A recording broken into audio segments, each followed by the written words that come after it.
Welcome to the Skip and Shannon Undisputed podcast. I'm Joy Taylor. Here's what this podcast is all about. It's an unscripted, unfiltered, undisputed version of the day's show, and there is a lot to get into in today's podcast.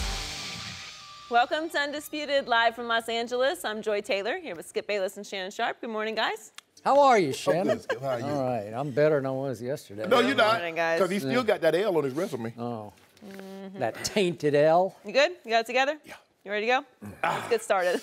Start with the latest on Ezekiel Elliott. His appeal hearing will take place later today in New York, and Zeke is expected to testify under oath. He is facing a 6-game suspension for an alleged domestic violence incident.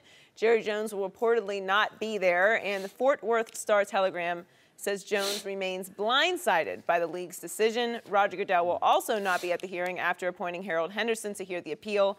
Yahoo Sports reports Elliott's camp expects to lose the appeal. Skip, do you think that the suspension will be reduced? I seriously doubt it will be reduced. But let's restate the case. Jerry Jones repeatedly has stated there is nothing there. Yep.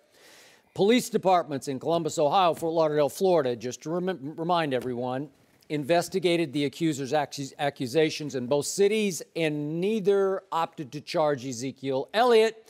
And Lisa Friel, who was appointed hired in 2014 as the chief advisor on domestic violence to Roger Goodell, refused to sign off on this accuser's credibility.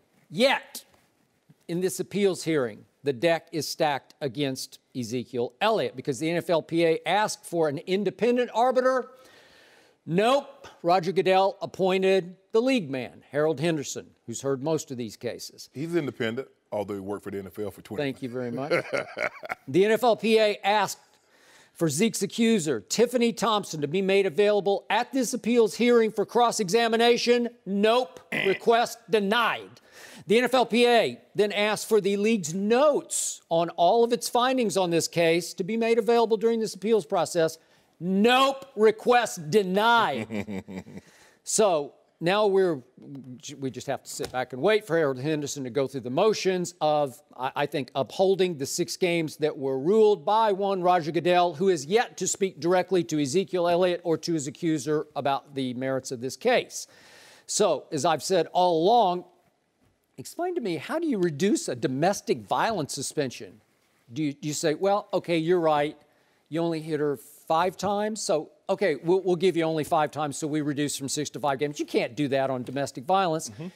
And just for the record, Harold Henderson did reduce Greg Hardy's suspension from 10 games all the way down to 4 games. But even though his accuser had won the bench trial in North Carolina, when it went to the jury trial, she failed to show, and the authorities said that they were told that she had accepted money not to testify in the jury trial. Correct.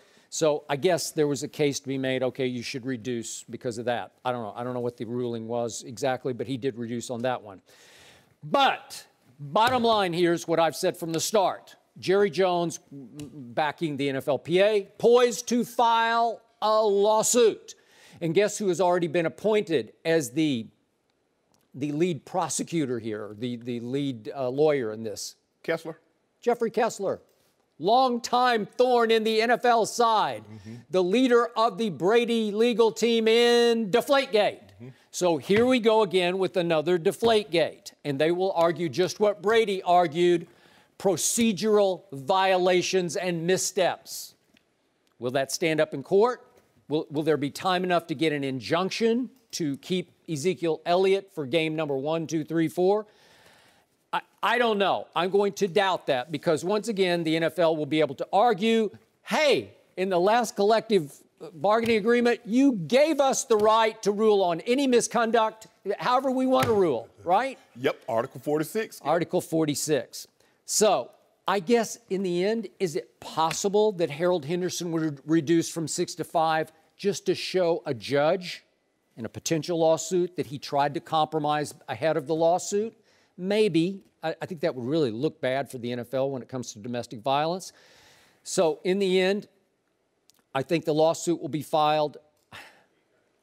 Given what happened with Brady, he did win in the first round of court, Correct. Judge Berman's court, then went to appeals court, and he lost in that jurisdiction, 2-1. So I'm just going to guess that he's going to have to serve a 6-game suspension sometime this year. It could be sooner. It could be later. Maybe it'll be a little bit later, but I would rather take my medicine up front. So I'm going to say it stands at 6 games, and I would just prefer Zeke just get it out of the way at the start of the season. Skip, I just want to go ahead and put this out here because I think sometimes when we're talking about these cases and you're arguing one side, you might be trying to say Zeke is not guilty and something didn't happen. So I'm not trying to excuse what Zeke did or didn't do. I'm not trying to take a side here. I'm trying to be as objective as I possibly can. But Skip, looking at this, first of all, I don't see how they came to this conclusion to begin with, given her inconsistencies in her testimony. Now, Skip, there were some text messages between her and her girlfriend where she was like, well, tell the police this. And I think that is why the police in both jurisdictions said we can't. Agreed. Because we can't do this, but the NFL has such a low bar, Skip, it doesn't, the standard in a normal court proceeding or investigation is so high as opposed to what the NFL asks of the situation.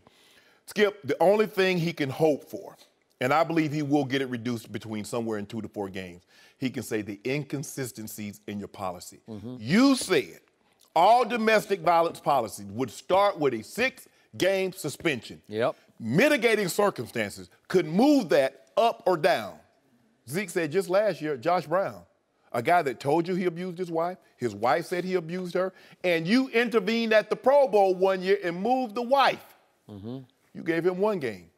So how can you give him 1 game when he told you he did it, she told you he did it, you intervened, but here we have all these inconsistencies and stories here, and I get 6.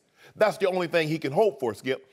I just wish Jerry would stop talking because he's doing himself no favor, Skip. You remember last year you said if Zeke were to get suspended, he'd be very upset and he would have to talk to Roger.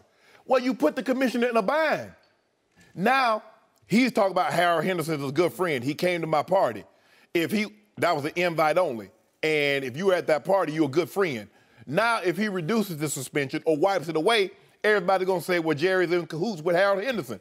If he just shut up, let the process play out one way or another, do what you're going to do after the fact. But he needs to stop talking because he's not doing Zeke any favor on either end. But, Skip, I just don't know how they came to this conclusion. I don't know. On the night that she said Zeke assaulted her, she said, and 2 police officers working off duty at a club said she got into a fight with another female. And for the NFL to say those bruises didn't come from that, they came from this, I don't know how you came to that.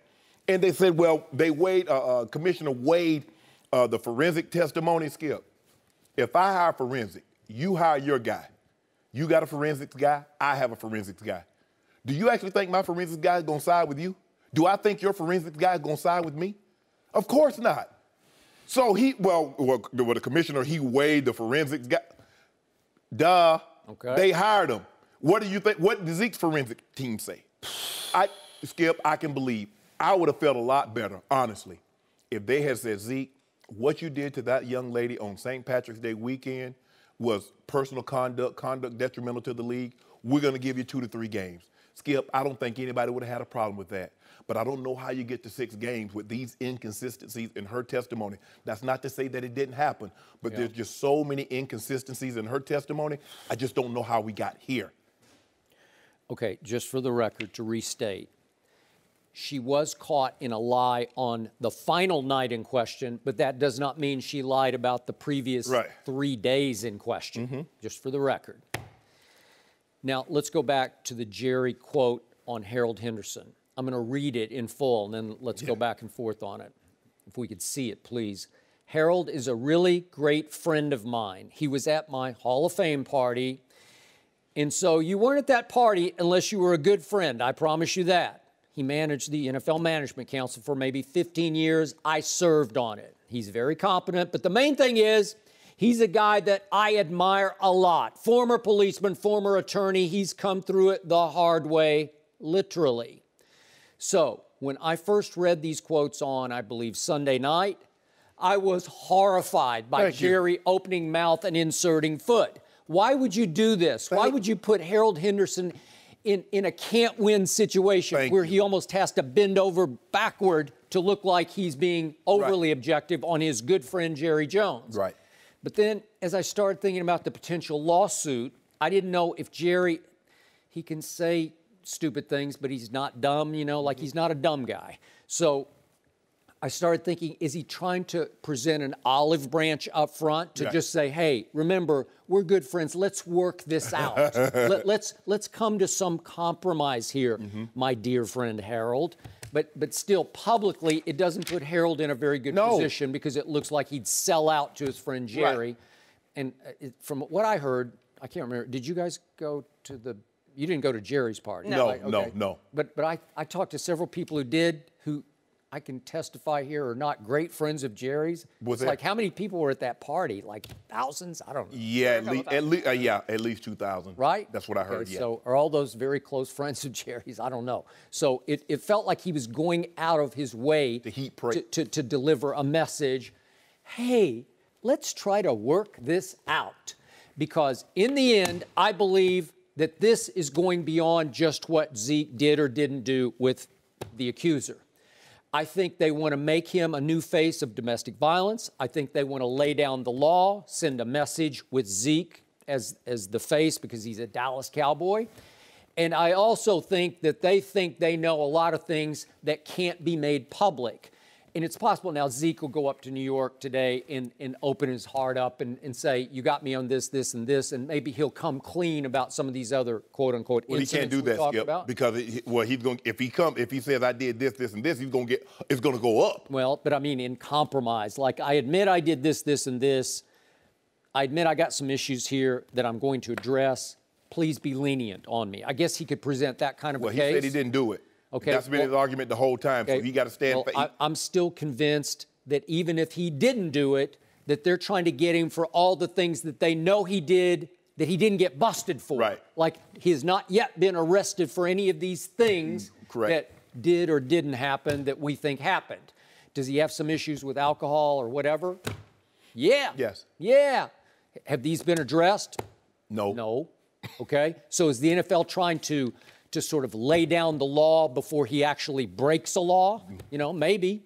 I don't know. But it feels like he's being made an example of here, which is why, gut feeling, bottom line, Harold Henderson is not going to back off. Now, when it comes to the court case, I don't even know I don't know enough about it. Could they get an injunction before September 10th? I doubt it, but I don't know. And it's going to be a race to court as soon as Harold Henderson rules. Maybe he'll wait until the Friday before the season opener at 5 o'clock Eastern time, right? So that they can't file. But it's going to be a race between the NFL and the NFLPA to file in the most advantageous jurisdiction, maybe Dallas, maybe Minnesota, where Judge Doty is, or what, I don't know, you know, or New York City. Kind of like they did in the Brady, when Brady won the ruling, the NFL already had, well, first of all, when the suspension came down, they already had it was going to be held in Manhattan because they know Brady was going to appeal. This is okay, we're going to have it in Manhattan. Correct. Skip. And then actually Brady beat them in their backyard. In their backyard. And then they went to the appellate court and he lost 2-1 because one of the judges says, like, yeah, this is a lot of power, but you gave it to him. So I don't really see how you get around that. If there's something that you didn't like about the situation, you should have argued it before you gave him this kind of power. Skip, for me, I just don't see how you come to an unjust conclusion in the beginning, but somehow come to a just resolution in the end. That's what I just don't see. Skip, and the process is incredibly flawed because although, you know, Harold Henderson, he's supposed to be independent, we know he's not. So Skip, let's just take this for sake. You go to trial. You get, and they says, okay, you're guilty. I said, I want to appeal. Skip, they get 12 new jurors. They don't let the same jurors, because if you see the same facts, you're going to come to the same conclusion. Yeah. The same people are arguing the same point. So what if Zeke had a smoking gun, if Zeke had recordings, he should have turned that over in the beginning, and maybe we're not here right now. I'm with you. So I just don't see what new information is going to be presented The only thing Zeke can argue is the inconsistency in the policy. And we've heard that from a lot of people. The commissioner is inconsistent in his punishment.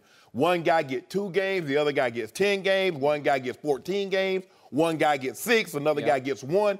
That's his only argument, Skip, because I don't know if there's any new additional information that can come out that's going to sway this thing heavily one way or another. Yeah. Well, you can in court you can argue procedural blunders. Yeah. Harold Henderson, the fact that the accuser wasn't brought to the appeals process where you could cross-examine, the fact that the NFL was not required in the appeals process to show the notes of all of their findings. These are procedural blunders in the eyes of the NFLPA. But let me ask you a question, though, Skip. If that's not in that binding agreement, if there's nothing that says they have to present her, if there's nothing in that says we have to turn over the notes, that means nothing. See, the NFLPA wants to approach this like a normal court proceeding. And Skip, it's anything but that. We realize the bar is so low. The standard is so low with the NFL because the NFL, you go before the NFL, you're guilty. Now, okay, now prove to us you didn't do it. That's not how it should be, but we know that's how it is. Because Zeke really, because she said it, now Zeke got to disprove what she said. I got it. Not that she has to prove that it actually happened. Okay, so bottom line, just asking me personally, on live national TV, do I believe he beat up this woman several times? I'm not convinced. I'm sorry, I'm not convinced. I don't have enough convincing evidence that's been presented publicly that I know of to think that. Do I think he's going to get suspended for 6 games? Yep, I do, because I don't think you can even beat it in court. So that's my bottom line. It didn't even get to court. That's what I'm saying, but it's going to get to court. Okay. Yeah. You believe Jerry's going to file it? Oh, well, they're going to. The NFLPA, backed by Jerry, will file a lawsuit, and Jeffrey Kessler will lead it. Yeah. So, again, where will that go? I don't know. Now it's out of my jurisdiction. I'm going to say 2 to 4 games. I say he'll get 2. Really? I'll say he'll get 2 or 3 games knocked off. I say it's going to be somewhere between. You do think that? I do. I'm shocked you would say that. I do. Really? Yeah. By Harold Henderson? Yep. Why? How? Because I just think the inconsistency, and that was what they argued in the Greg Hardy case. Because the Greg Hardy, it started at 10 and went to 4. And he says, well, look at all these inconsistencies. You gave Ray Rice 2 games. How do you give Ray Rice 2 games and you heard, and obviously you saw the video, but you heard her testimony on that phone when she called 911. You saw those pictures, and that was as compelling as the video. And you gave him 10, you gave Ray Rice 2. So if they reduce from 6 to 2, there's going to be some public outrage over that. It'll be a disaster. Oh, what's the point? What is the point of having a policy if every time that you dish it out, it ends up getting reduced? That's either the policy or it's not the policy. Or not. It's either 6 games or don't even bother saying it. But it also needs to be outrage. See, the thing is, the problem that I have, and it's not so much of a problem, is that when we automatically assume that the victim is telling the truth. And if it doesn't go through, there's outrage. But what happens if she's not telling the truth? Is there still going to be outrage? Will you be equally as outraged if she's not telling the truth? I think people are outraged now because they don't believe the victim. And I would say it goes the opposite. There's very split segments of society when this stuff comes out. Most people are on Zeke's side. At least that's my perception of this situation. But if you reduce the amount of games, and there's no sense in even having a policy, that's the whole issue. So when you bring up Josh Brown and you bring up Ray Rice, the whole point of progress is that you change what you did in the past. That's in the past. Well, obviously, Josh Brown, that's the past. That was last year. So, but the policy was in place in 2014. There was outrage for that. That's what I'm saying. You either be consistent or not. So if you reduce the games now, then you're basically saying there wasn't domestic violence in this situation. There either was domestic violence in the policy of 6 games, or there wasn't, and he's being punished for something else. Problem is, they're not being transparent. No mercy. ESPN released their top 100 players list yesterday, and Dak Prescott came in 77th. Dak was the 10th highest-ranked quarterback despite winning 13 games last year and being named Offensive Rookie of the Year. We're joined by FS1 NFL analyst Tony Gonzalez. Tony? Hey, how you doing? Good. Good. It's a very important question. It's an important question. Is Dak being underrated? I don't know. Do I have to go first? Yeah. Yes. Okay. Yeah. Okay, I'll go first then, Shannon. No, I don't think he's underrated. I think if you look at the list, and I have it right in front of me, supplied by your producers on the show here, I think he's right where he should be. Everybody in front of him is better than him at this point. But I will say this, that the way he played last year, phenomenal for a rookie. But he had that offensive line, he had that running back, he had that wide receiver. I'd like to see what he does now. I don't like judging anybody on 1 year, okay? Because anything can happen. As he matures and as he goes throughout his career, let's see what you can do now as your career goes on. Beginner's luck, 1 season is not going to cut it for me. He doesn't deserve to be in front of those guys, not just yet. But I think for sure he will be. He's the 77th best player in the whole league. Okay. I'm talking about the quarterbacks in front of him. Skip. Oh, the quarterbacks. Skip. They said if you read the fine print, see, Skip doesn't like to read. I don't care about. Yeah, you gotta care, Skip. I don't care. You got to. You can't do it that way. You don't care about. You can't get mad because batteries didn't come with the toy when it says batteries not included. You can't go back. Included. No, batteries not included. So don't be going back to the store bothering them people, Joy. Your argument has no batteries, so keep going. Skip, they said they did not give extra value for that position. Clearly, they're factoring in that Zeke's going to be gone for possible 6 games. They want to see. No, they're not. They can't factor that in. What? That's absurd. How do you know? They're going to file a lawsuit. I don't think they factored that in. I believe they did. They factored in that Zeke is there. That's what they're doing. No, they did not. They factored in that the 6-game suspension. So under that premise, that means they came out with this list. They were just sitting on this list for the last 2 months because Zeke's suspension came out a month ago. Yeah, but it's bigger picture. They think Zeke is far more valuable at his position than Dak is at his. They're thinking that Zeke had a lot to do with Dak's success last year. I told you that. I said Zeke. They believe that Zeke is more important to this offense than Dak. I also said that they factored in Zeke into Dak's success. They believe Zeke will be gone for 6 games, so that will hurt. It's real easy. When you run for 6 yards on first down, Tony, it's real easy to get 4 yards with 2 downs to play. Well, what do you think, though, after, we're going to find out if this suspension holds up for 6 games. We're going to find exactly how good this is. And Shannon's getting a little nervous sitting across from me because all of a sudden Dak's going to have the whole stage to himself. And by the way, without much Zeke in the preseason, the best quarterback I saw in the preseason, I know it's just the preseason, it was Dak Prescott.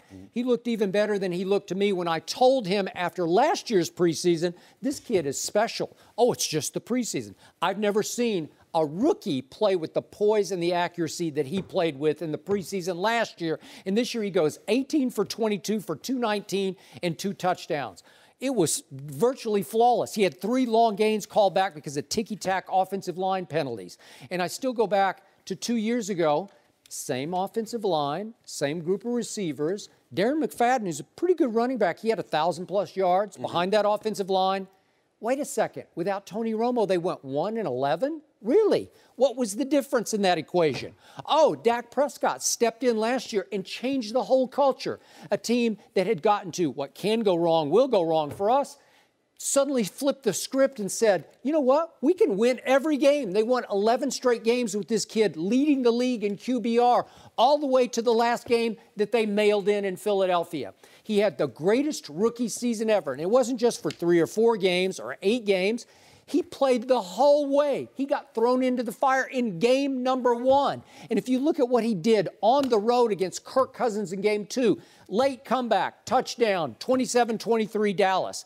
Then he goes on the road and beats, Ben Roethlisberger with 42 seconds left with an incredible drive. He goes on the road and completely outplays Aaron Rodgers at Lambeau Field. Are you kidding me? He had a QBR of 70 to Aaron Rodgers 35. The great Carson Wentz. What was he? A combination of Peyton Manning and Brett Favre? What happened late in that game against Carson Wentz in the game that mattered at Jerry World? Late drive for a touchdown to go into overtime by Dak Prescott. The opening drive of the overtime touchdown. If you read the fine print again, they said they factored in no past performances.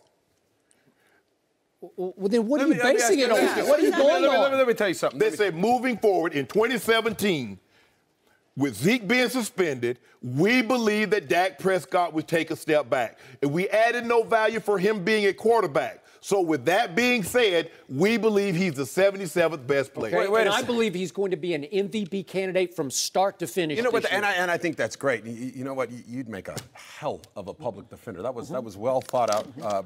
Kudos for you. But also, but it's all true. Have you heard of one-hit wonders? Okay, and I'm not saying he's going to be a one-hit wonder. Wait, Tony Gonzalez, you heard that? What? He just said one-hit wonder. What happened? Wait. Wait. Have you heard of the song "Come and Get Your Tony Love"? Gonzalez said one-hit wonder. I'm not saying he's a one-hit wonder. You asked me if I'd heard in the same context with Dak Prescott, so I think you suggested he might be a one-hit wonder. Once again, this guy's a public defender. You are good. Erroneous on all counts. Look at you. I'm telling you right now. No, I'm not saying. I think he's going to be one of the best quarterbacks, MVP in the future. Okay. I'm just saying I need a little bit more body of work. And if you look at this list, and by the way, I was going back. Have you heard of "Come Get Your Love"? You know that song by Redbone? Come and get your love. Okay, it's a one-hit wonder. Okay, and it doesn't. They didn't go on and make gold records after that. And let me tell you something else. Look at the quarterbacks on this list. Okay, Aaron Rodgers, Tom Brady, Matt Ryan, Drew Brees, Roethlisberger, Russell Wilson, Derek Carr, Stafford, and Phillip Rivers. I can't put him ahead of those guys just yet. Not just yet. Now, I want to see it. I think he will be. He's probably going to be at the top of the list at one of this. I love this kid. You guys were really great players, but you're ex-players. Do you realize the current players were asked by NFL.com to vote on their most valuables, and they had Dak Prescott 14th on their list already? They had J.J. Watt, 35, who didn't play all last year. Okay, so who knew? But Skip, so maybe they don't know anything, the current players. But you keep saying Dak had the best statistical season as a rookie quarterback in NFL history. He did. It's not even close. Have we ever seen a quarterback go to a more favorable situation than one Dak Prescott? It was favorable, but again, really favorable. But again, that same favorable situation a year ago produced 1-11 with Brandon Weeden and Matt Castle. Always better than Brandon Weeden and Matt Castle. That's no doubt about that. But that's what I'm saying. Skip. But you're putting him against those guys. It's an indictment on them. Do you know how hard that position is to play in Dallas, Texas, on that hot seat for America's team, to get thrown into the fire game one against Eli Manning and go 23 touchdown passes to only 4 interceptions? He lost. Do you know how hard it is not to make mistakes? This cocoon of comfort around him with players and coaches. That first game, did they win that first game? Wait a second. Matt Castle made a Pro Bowl, and he went 11-5 in New England, but what he couldn't win a game. He won one game, actually. Matt Castle, Dak Prescott is a little bit, I think his future is a lot brighter than what Matt Castle did. Nothing against Matt Castle. Did he win? Did Dak Prescott win his first NFL start? Yes or no? It's 20-19. Can I ask you a question? Terrence Williams should have run out of bounds with the ball. They might have had a 56-yard field goal. Well, but it was close. Did they win the first game? No, but how many fourth-round rookies from Mississippi State get thrown into the fire in Dallas, Texas? With 3 first-team All-Pro linemen, the first team. Okay, then what happened after that? What happened after that? How about 11 straight wins? I think you guys have gotten off topic here. 11 straight wins? Which quarterback on that list should be ranked below Dak Prescott? Okay, that's fine, but we're talking about a list where it goes from, look, it goes from Aaron Rodgers at 2 to Matt Ryan at 23. So you tell me all those receivers, I think there are 8 receivers who rank just after Aaron Rodgers before Matt Ryan. If you're talking that, would you take those receivers? If he's talking that rationale, then quarterbacks are just going to be the 32 starting team. No, not 32, but the best 15 quarterbacks should be the first team. So why does the same quarterbacks compete for the Super Bowl every year if they're so valuable? What are you talking about? It's the same guys. It's Rodgers, 15. Brady. No, I'm saying. So what about the 15? You already said when we talked about Matt Stafford, the going rate. They're by far the highest paid players because it's the most valuable player in the sport by far. Well, then you know what these lists? This list should just be torn up because quarterbacks have to be at the top of the list every single time. Tony, why even? We're going to start from 20. Value doesn't mean best. Something can cost more doesn't mean it's better than. See, I know what you do, Skip. You go to more high-end stores and you get on the more skinny jeans. We call them pistol legs down south. You remember them? Before your time. I'm not from the South. I remember. I know your type, Skip. You go to more high-end stores, Neiman Markup, Whole Paycheck. Need less markup. Yeah, you go there, you do all your shopping, and then all of a sudden you go back. I know you're not talking about shopping. Hush, Joy Taylor. I don't shop at those stores. I'm not even going to do it. I go online. I'm not even going to put your business out there. I go to the thrift shop and get my clothes. Too big and strong anyway. You can't find anything that fits you. No mercy. Hall of Famer Jim Brown spoke to Cleveland Browns players before their preseason game this weekend, telling them not to disrespect the flag during the national anthem. This came after 12 Browns players kneeled in prayer during the anthem before the previous game. Jim Brown also gave his opinion on Colin Kaepernick's protests. Let's take a listen. Colin has to make up his mind whether he's truly an activist or whether he's a football player. If you try to be both in a situation, football is commercial, you have owners, you have fans, and you want to honor that if you're making that kind of money. If you have a cause, I think you should organize it, present it in a manner where it's not only you sitting on one knee, but a lot of people that is going to get behind each other and do something about it. If I ask you one question, who is calling on to follow what he's talking about? I'm going to give you the real deal. I'm an American.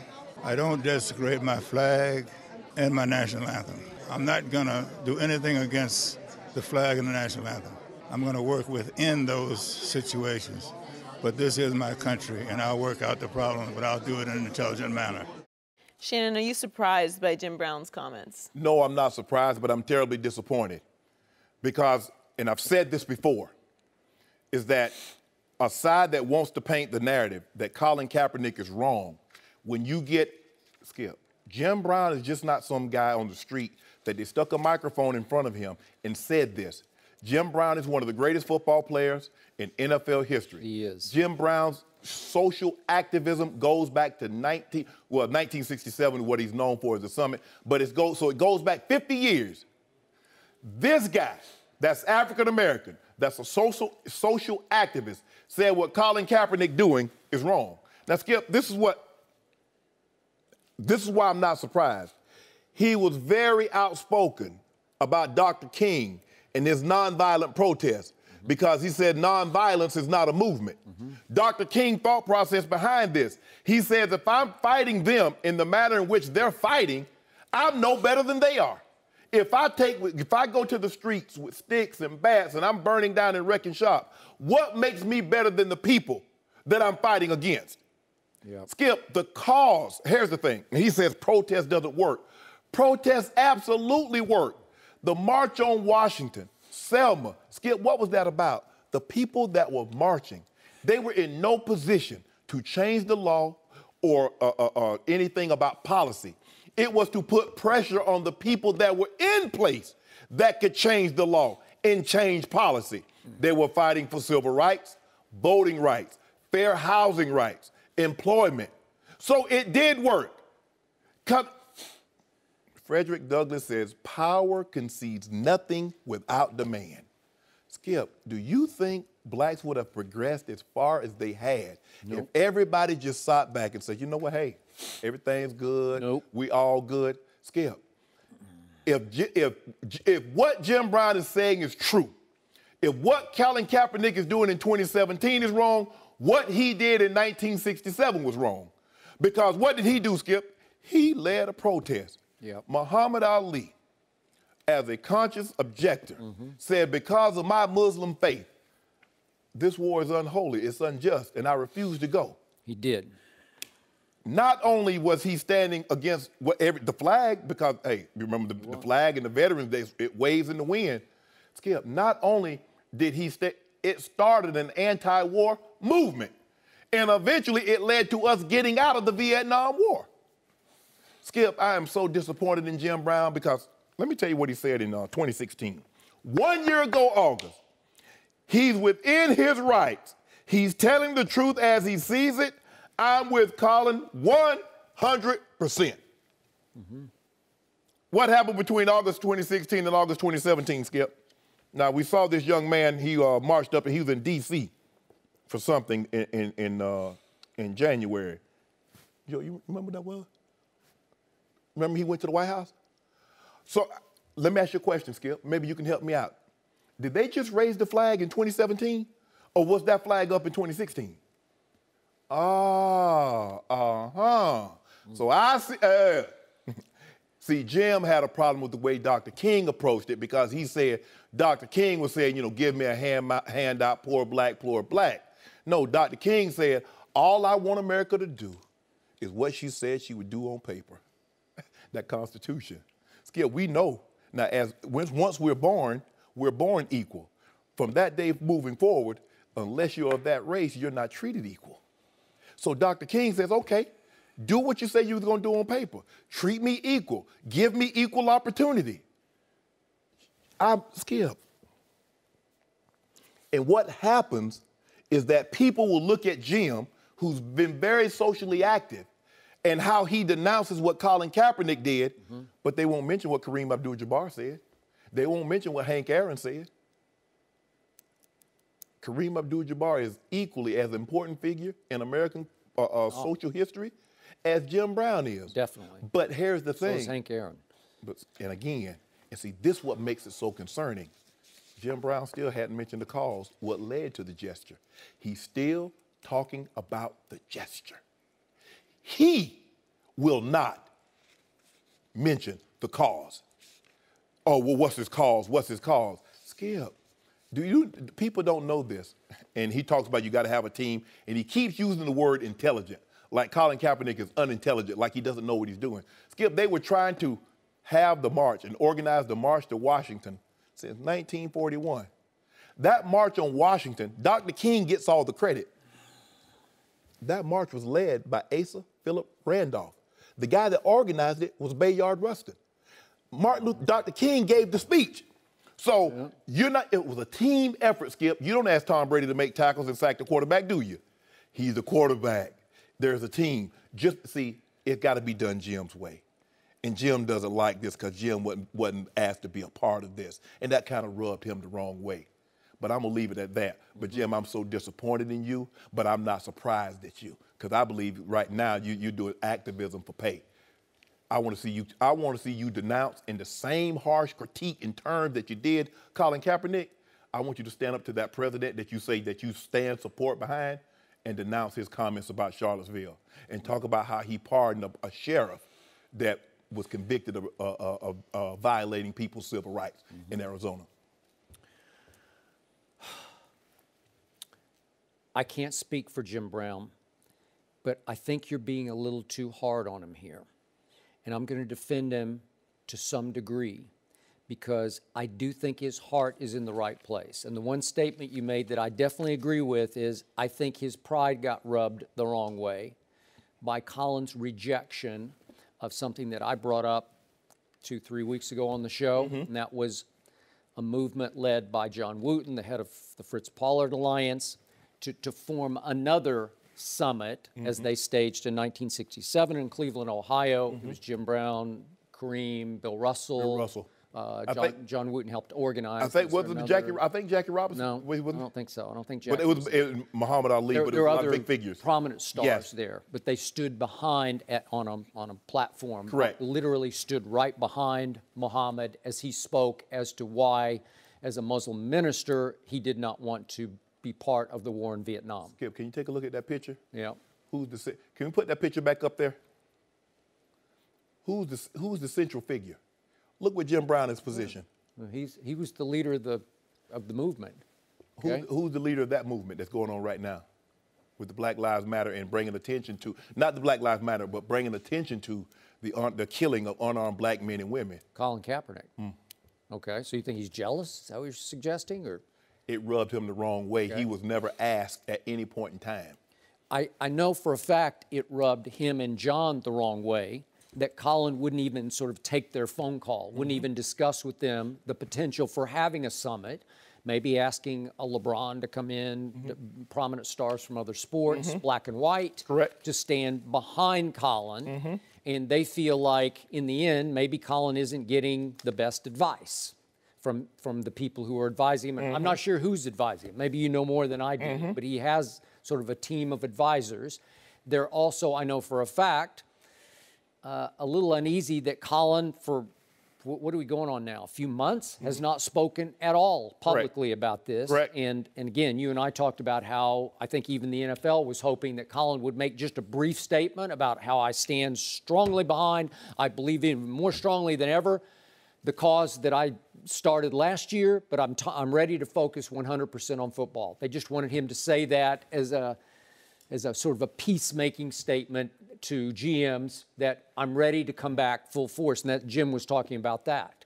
So here we are with I believe a Jim Brown and a John Wooten who are still saying we're here for you, but you gotta come. You know, you gotta help us here. Yeah, and I have so much respect for Jim Brown, and I've been around him a number of times in my life, and this is a powerful figure now. And he has spoken out, as you read, in favor of the cause. He doesn't love the method of protest, and we've heard that from a number of people, and now some of the current black stars are speaking out against the method of protest. LaShawn McCoy, even Dak, he wasn't, Dak Prescott, the quarterback of America's team, spoke yesterday and said, it's just important for me to go out there during the national anthem, hand over heart, represent our country, and just be thankful and not take anything I've been given and my freedom for granted. So it's not like he's speaking against Colin, but he's just saying, I won't do that. And there's been a lot of conjecture. Did Jerry Jones order his team to stand for the national anthem? And Darren McFadden was quoted as saying, nope, he never came in the locker room and told us we had to stand for the national anthem. But my point is, there's been a little bit of shift here because we have an ex-black star, Jim Brown. We have LaShawn McCoy. For what it's worth, we have Dak Prescott. So now it's time for Colin to make a choice. Is that fair to say? Like, what are you going to do? Are you going to speak up and speak out? He considered it, as we talked about the other day, maybe I'm not going to beg for a job because nobody else had to beg for their backup quarterback jobs. So now I'm to the point where I'm not sure where Colin's head is as far as, listen, he's already gone down in history. So on the cover of Time magazine, he became the face and the voice last football season of a crucial movement, of a very necessary movement in this country that came right on time, especially with the election of Donald Trump, right? It couldn't have been, the timing couldn't have been better for Colin Kaepernick. Right. So now, do you want to become sort of a martyr type figure? Do you want to, and again, the definition of a martyr to me is a person who sacrifices something of great value for the sake of your principle. And this is the black community principle of obviously white cops shooting unarmed black men. So is that what he wants to do? I think that's what Jim's asking. What do you want to do? You need to just tell us what you want because we're here for you. That's what I think Jim's saying. So when J.J. Watt, he was the first guy, when he made that Facebook post about he wanted to raise, he was donating $100,000 and he wanted to donate $5,000. So J.J. Watt either needs to do what? Either he needs to raise money for the hurricane victims of Harvey, or he needs to play football. Because Jim Brown said you can't do two things. That's what Jim Brown said. Okay, but again, this activism we're talking about to lead a movement, it does take some focus and some time. J.J. Watt was the first thing. Now, how many guys have you seen on social media, Joy, talking about donate to the Red Cross? Zeke said he's donating $25,000. He asked Dak and what you got. So these, hold on, you can't. But this is going to come and go. You know it will. But Skip. So in other words, was J.J. Watt going to go down in history because he donated $100,000? So in other words, so the problem is, so if Colin Kaepernick hadn't kneeled before the flag, everything else would be okay. Well, I don't get that. No, so I'm saying, so the problem that you have, we're not, because as he did, the gesture, it was the gesture. He didn't mention the cause. He said, well, tell, what's the cause. But Jim's talked at length about the cause. He's 1,000% with the cause. But he said he's 100%. He just said he personally, Jim Brown would not kneel during the national anthem. He wouldn't, quote unquote, desecrate the flag. But a lot of black athletes have said that. Okay, I had no problem with that. But Dak said he likes to stand with his hand over his heart and represent his country. Shouldn't a country that you represent you? Do you believe it? I got it. Do you? I hear you. That's all I'm asking, Skip. But everybody has a freedom of choice of protest, right? Yeah. So would Dak choose to protest otherwise? Does that mean he's not with what Colin has said? He was against the way Dr. King was protesting. Who? Jim Brown. Oh. He was against? Yes. He didn't believe protest. He said protest doesn't work, especially nonviolent, because what's the cause? Look it up. I've done my research on him. I just find it ironic that Jim is having a problem with protesting in the national anthem and desecrating the flag when Muhammad Ali literally said he's not going to go and fight for the country when he was drafted to go and do so. Joy, you better stop, Joy. It's very ironic in this case. But I think what this comes down to is two things. One, like you said, people who are against Colin Kaepernick are going to use Jim Brown's words against him. And the way that he worded it, he's basically saying you need to be a sellout if you make a certain amount of money. There's a point that needs to be made here. What they argued that day at the summit is that Muhammad Ali was a Muslim minister, ordained minister, and that for religious reasons he was going to conscientiously object. Okay, so it's not. Hold on. It's not disrespecting the flag. So as a minister, you can't represent your country? To fight for, kill for your country? I don't know. That's what he was saying. I'm just, hold on. Now, Jim Brown said Muhammad Ali was well, plenty of religious people who don't believe in killing people, I'm sure, were drafted and went over and fought for their country. It's just, he's supporting, that was a protest what Muhammad Ali did, and he was supporting it. Joy. So it doesn't make sense that he's saying that. And he's also saying that if you make a certain amount of money, those are his words, that you need to focus on that. So he's basically saying being a sellout. But I'm with you. I think what this is all coming down to is it's time for Colin Kaepernick to speak for himself because we're starting to fight amongst each other, and it's starting to dilute everything that he did because he needs to speak for himself. It's time already. People are trying to speak for him, and that was the plan all along. Confused. If you drag this out, we'll make them fight amongst themselves. But now it's on Colin. It is. It's on us as a race of people. Stop this bickering between us, Jim Brown. Sure, I'm with you. But I think everyone is on the same page that they want to hear from Colin. No mercy.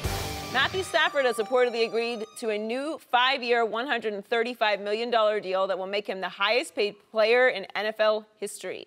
Stafford's annual salary will reportedly be a record $27 million per year with $92 million guaranteed. Stafford is entering his 9th season and has never won a playoff game. But only Dan Marino, Peyton Manning, and Matt Ryan have more passing yards in their first 8 seasons than Stafford. We're joined by Rob Parker. Welcome, Rob. Good morning. Well, maybe it's the coffee cake. Rob's off his diet now. Yeah, Rob, a little bit. You've covered the Lions for a long time. Do you have a problem with this? Absolutely. You know what? This is when people say, how could the Lions have won one playoff game since 1957? It's not by accident. This is the stuff that they do. They keep rewarding mediocrity. Right. And Matthew Stafford, we got it. He got a big arm. He can throw the football. Not the issue. He has never won a big game. Just no playoff wins. He's 5-43 against teams over 500. Last year is a perfect example. Remember last year they got off to the big start, playoffs, going to win a division, get a home playoff game, right? Oh, no. They had to play at the Giants, at the Cowboys, and Green Bay at home to win the division. What happened? 0-3, 2 touchdowns, 3 interceptions in those 3 games. In the 2 games on the road, no touchdowns at all. Every time there's a big game, Matthew Stafford is a no-show. This is the issue I have with all those numbers you just mentioned about Dan Marino and all that. They're empty. They're hollow. You know what his nickname in Detroit is? Pad Stafford. Because he pads stats. It's always after the fact. It's never, give me his signature win. I'll wait. Don't you remember when he came back and won? Don't you remember when he won that big game? Oh, yeah, when he hurt his shoulder against Cleveland. And I'll give you the other one. Separated shoulder. He came from what was his score at Dallas? The Cowboys. It was 27-3 or something. Like he came back from 27-3 down. Are you ready? Dallas. And the Cowboy, that playoff game, this is the one that everybody always tries to say. Well, the referees, and they took it away from him and whatever. He got the ball back in that game, Skip. You remember. 2+ minutes to go, with the ball, with 2 timeouts, 4 and out, game over. That was your situation for Matthew Stafford to stand up and say, yeah, I have arrived. I'm going to deliver that playoff win in Dallas against the Cowboys with the football. Couldn't make it happen. So my thing is, I get it. He was a first overall pick. The Lions have no other option. But it just seems so ridiculous that a guy who's done absolutely nothing when it comes to big games is the highest paid player in the NFL. No, I don't have no problem with it. I don't have no problem. He just got that FU money. Stafford, you suck, FU. When you get this kind of money, Skip, woo! But you know who happy about this? My first cousin. You know first cousin's about to get paid, don't you? Oh, Kirk. Oh, your first cousin, Kirk. I thought he was third cousin. No, he first. He first now? cousin. He about to be first cousin. But you know who really, really happy? Who doing a split in his living room right now? Aaron Rodgers. Like, you just paid it. Green Bay. Beep, beep, beep. That's that Brinks truck backing up there at Rodgers' house. Skip, this is what the going rate is for a quarter. This is why Jimmy Garoppolo is leaving. He said, you actually think I'm going to sit on the bench another year and make $3 million, $4 million, and I can get out here and I can get $20 million? Because that's going to be the going rate, Skip. That's the going rate. Skip, the only thing that the Detroit Lions did, instead of kicking the can down the road, they picked it up. Washington keep kicking it down the road, but guess what? It's just gaining steam. 92 million guaranteed. You could have had Kirk Cousins for about 60 if you'd have signed him 2 years ago. Now he about to get 85. Now, he ain't gonna take, because guess what? Matthew Stafford was on the contract for another year. Kirk Cousins gonna be totally free. Or you have to franchise him at 34 a year. Ooh, I ain't got no problem with Skip. I got no problem with it because guess what? If you're a quarterback and you're competent, halfway decent, you get to hold the team hostage. That is the only position that's ever been in the NFL that gets to every single year hold a team hostage. But the only thing, Shannon, is the Lions haven't won a playoff game with them, and what's the difference? I know. What really is the difference if you were to swap out Matt Stafford with a he's a second-tier quarterback. You could go get somebody else and have the same results, which is you don't win a division with Aaron Rodgers in it. You go to the playoffs maybe every other year, and you never win a playoff game. What's the difference? Yeah, he's somewhere between, I don't have him a top tier. I think he's somewhere between 9 and 12, give or take. Which is pretty great. Yeah. I got to tell you. That doesn't grow on trees. And guess what you got to do? And guess what you got to do for those guys, Skip? You got to pay them. You have to pay them. You got to pay them. It's the going rate. It's the cost of doing business or even staying in business. Yeah.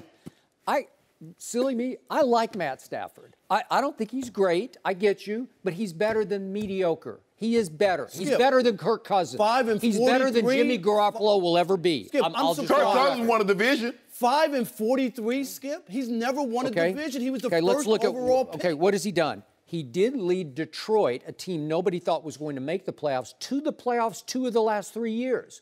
You didn't think that was a playoff team going into those years. No, they got lucky early on. I'll give you that. Okay, well, 2 of the last 3 years they made the playoffs. But when it mattered, what happened? When it mattered against the teams, I just told you. Cowboys, Giants, and Green Bay. Those are the good teams, right? Okay. He can't beat those teams. Let's look at the positives. He has started, Matt Stafford, every game since the beginning of the 2011 Is that a positive? Yes. Oh, okay. It's hard to stay healthy in this league, man. To start every game straight through, and he has completed for his career 62%. That's pretty good. Look at his touchdowns, 187 to total interceptions, 108. I got to tell you, that's pretty good. He's already up to number 39 career on the NFL career passing yards, and his passer rating is number 23 all time because he can fling it now. I don't care. And for a while, I was thinking, is he a product of Megatron? And last year we found out, he's not a product of Megatron. They were just fine without Megatron. But those numbers you have are all hollow. Okay, because remember, they never come in the right after situation. the hot start, what happened? They lost all their running backs. I can't even remember the kid's name. The poor kid who had to play against Dallas. Oh, Zach Zenner? Yeah, Zach Zenner. There you go. He was like the 4th string running back. Am I right about that? That's true. And have you not crushed Detroit management for failing year after year after year to field a team that's even worthy of being in the NFL? He's had to rise above the lack of talent around him. Because they probably have paid Matt Stafford too much money. No mercy. Yes, I did walk away from the sport before.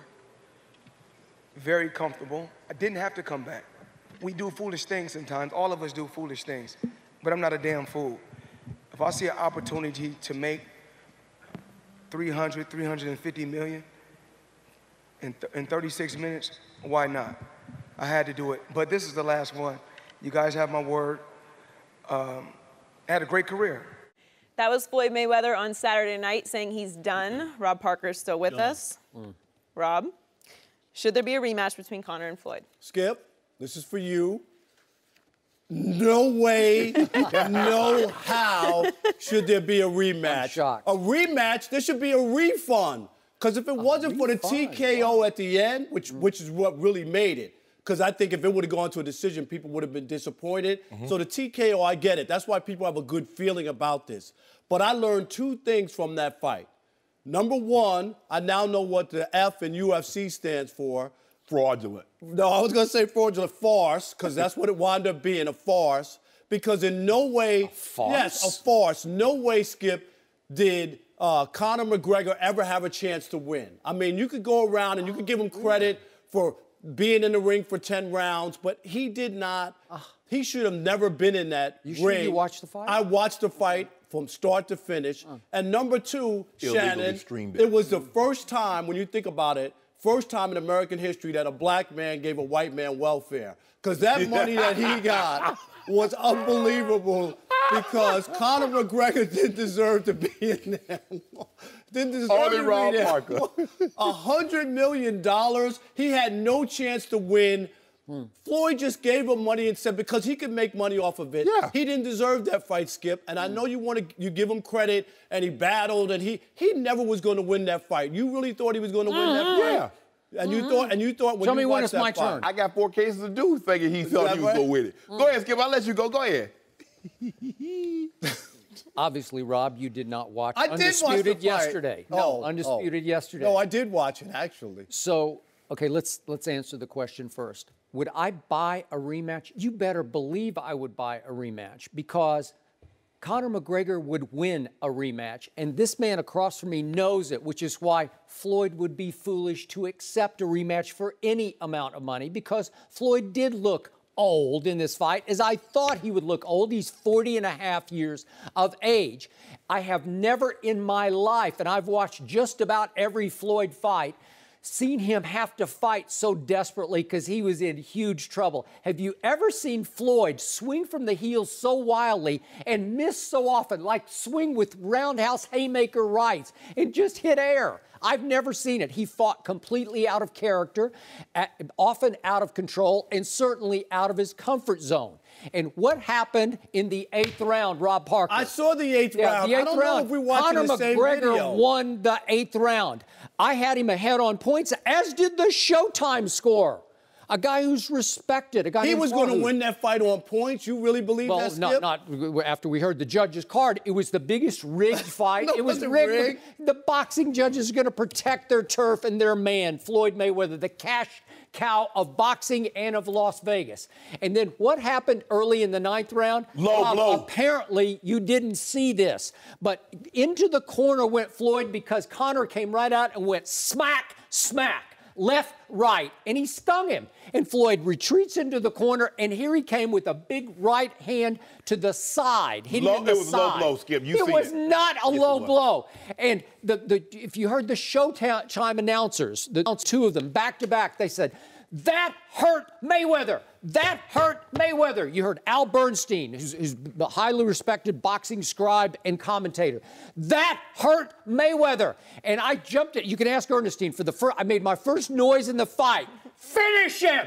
Finish him. He's in trouble in the corner. And what did Robert Dirty Bird do, the referee? Oh, Skip, stop. Dirty Bird. Okay, yeah, he goes into the corner and pulls Conor McGregor off Floyd Mayweather and makes him retreat to the middle of the ring, and he says, "That was a low blow." And Al Bernstein yells, if you have a tape of the telecast, "That was not a low blow." But it because was. It wasn't a low Yes, it blow. was. Oh, my God. If you see So the freeze frame, Robert Byrd saved Floyd Mayweather from disaster in the corner. He was in trouble, and Conor McGregor, if allowed to, I believe would have finished him off in the corner. And you say, he's on welfare because he didn't have a check. Yep. Baloney. You didn't watch the fight because you I watched the fight, Skip. Floyd, you thought it was going to be a farce going in, so you convinced yourself in your head, this is a farce. It was not a farce, and the fools are everybody out there who thought that Conor McGregor had no chance, that he could didn't. not box. I told you what was How gonna many happen. boxing Did you see the experts? terrible footwork? And Wait a second. I was watching this time saying, out, time what? out.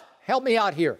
So many boxing experts said Conor McGregor will not be able to, quote unquote, lay a glove on Floyd Mayweather. He hit him 111 times in this fight. But he which couldn't is- do wait any a second, damage. Which is more than 9 fighters, previous Floyd opponents, did in 12 rounds against Floyd.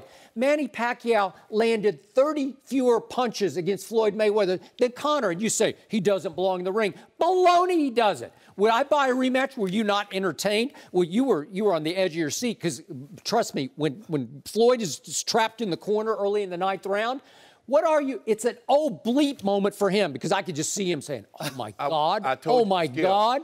Oh my God!" Except in language much stronger than "Oh my God." I told you what was going to happen. Now this is what Conor needs to do. Yeah, you told me Floyd was going to be in trouble in the corner in the 9th round. That's what you told me. Okay, let's start with this point. He landed 111 punches. A knockout artist lands 111 punches on a 40-year-old that hadn't fought in 2 years and couldn't take him down. Thank you. That tells you all you need to know right there, Skip. I told you, it was the greatest fight of Floyd's career because A, he was in trouble, and B, he took punishment and stood up to it. We also said the boxing experts and pundits said Conor wouldn't lay a glove on him because they were thinking Floyd was going to fight his fight. He was going to do the Philly shell. He was going to roll. He was going to peekaboo.